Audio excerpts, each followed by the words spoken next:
प्यारे बच्चों, मैं राकेश कोष्टी आप सभी का एक बार पुनः कोष्टी बायोलॉजी विंग्स चैनल में स्वागत करता हूं। आज हम पढ़ने जा रहे हैं इस वीडियोज में स्पर्मेटोजेनेसिस और oogenesis के दौरान जो मेल गैमीट और फीमेल गैमीट का निर्माण हुआ उसमें डिफरेंसेस के बारे में। तो ये आप देखिए, जैसा कि डायग्राम में बतलाया गया है कि स्पर्मेटोजेनेसिस मेल जो रिप्रोडक्टिव ऑर्गन रहता है टेस्टिस, तो टेस्टिस के अंदर मेल गैमीट्स अर्थात मेल सेक्स सेल्स यानी लिंग कोशिकाएं यानी जनन कोशिकाओं या जनन युग्मकों का निर्माण होता है।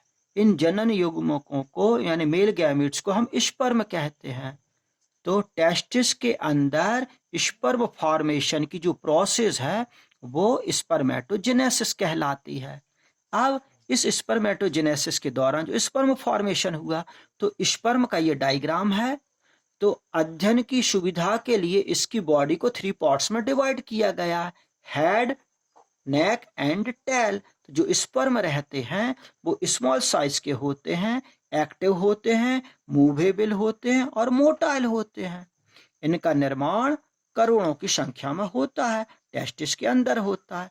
एक प्राइमरी जर्म सेल से 4 स्पर्म्स फॉर्मेट होते हैं।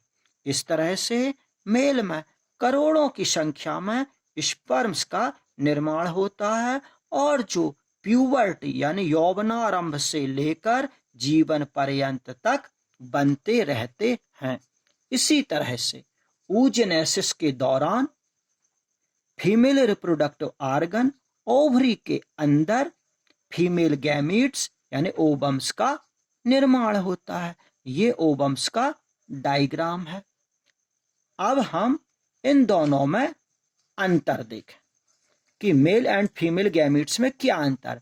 तो what is the difference between sperm and ovum अर्थात मेल एंड फीमेल गैमीट्स। तो सबसे पहले स्पर्म का, तो जो स्पर्म है वो मेल रिप्रोडक्टिव ऑर्गन टेस्टिस में प्रोड्यूस्ड होता है।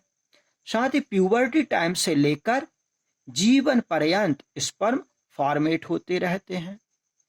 एक प्राइमरी स्पर्मेटोसाइट्स या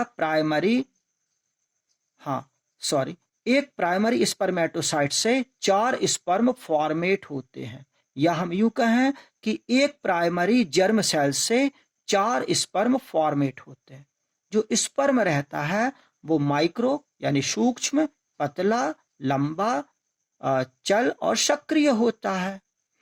जो स्पर्म की बॉडी रहती है divided into 3 parts, head, neck and tail. इसमें लेस क्वांटिटी में प्रोटोप्लाज्म पाया जाता है। क्यों पाया जाता है? क्योंकि इसमें देखिए आप डायग्राम में जो हेड के अंदर जो न्यूक्लियस है वो बिग साइज का रहता है। बिग साइज का होने के कारण यहां पर प्रोटोप्लाज्म लेस क्वांटिटी में रहता है। इसी तरह विकास के समय स्पर्म का न्यूट्रिशन यानी पोषण सर्टोली सेल्स द्वारा किया जाता है। माइटोकॉन्ड्रिया मिडिल भाग यानी नेक ऑफ स्पर्म में पाए जाते हैं। तो जो माइटोकॉन्ड्रिया मिडिल भाग में एक्सियल फिलामेंट के चारों ओर स्पाइरली अरेंज्ड रहते हैं। ये माइटोकॉन्ड्रिया हैं जो कि स्पाइरली इस मिडिल पीस में अरेंज्ड होते हैं और इनमें ऊर्जा एटीपी के रूप में संचित होती है जो स्पर्म को गति करने में सहायक होती है। यदि स्पर्म जो ऊर्जा है यदि कम मात्रा में होगी तो स्पर्म गति करने में असमर्थ होंगे और वो निषेचन क्रिया में पार्टिसिपेट नहीं कर पाएंगे। अब हम देखें ओवम्स के बारे में। तो जो फीमेल गैमीट है ओवम है। तो ओवम फीमेल रिप्रोडक्टिव ऑर्गन